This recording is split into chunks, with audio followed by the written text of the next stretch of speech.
All right, Alyssa, thank you. We have some new insight into the Common Core testing controversy. A new Siena poll focused on the test, and the results are out today. Siena pollster Stephen Greenburg is live from our Capitol newsroom with more on the poll. Nice to meet you, Stephen. Thanks so much. Great to be with you. And good afternoon to you. So, Stephen, you asked parents whether you asked people rather, whether parents should have the right to opt out of the Common Core test. Is that correct? Yeah, what we asked voters was, do you think that parents who decided to opt out of or have their children opt out of the state exams for 3rd through 8th graders in math and English, were they right or were they wrong? And a bare majority, 50%, said parents were right to have their students opt out. 44% of voters said parents were wrong. What I find fascinating about this question, though, is when we look a little deeper, there is virtually no partisan difference. 49% of Democrats, 51% of Republicans, 52% of independent voters all say parents were right to opt out.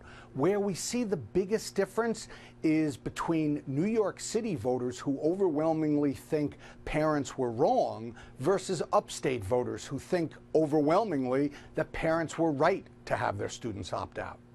Another part mentioned regarding education on the poll, funding for education. What did you find out in regards to funding?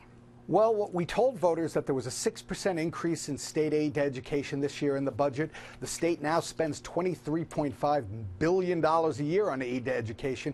We said to voters, does New York State spend too much money on education, about the right amount, or too little? Overwhelmingly, 60% of voters say New York spends too little on education. So we followed it up and said, would you be willing to spend more, to pay more in your New York State personal income tax to help the state fund more money for education? And their voters were divided. 47% said yes, they would support an increase in personal income taxes to pay for education. 49% of voters said nope, they're opposed to that. All right, Stephen, thank you so much for being here with us this afternoon, and some interesting results there on that poll. All right.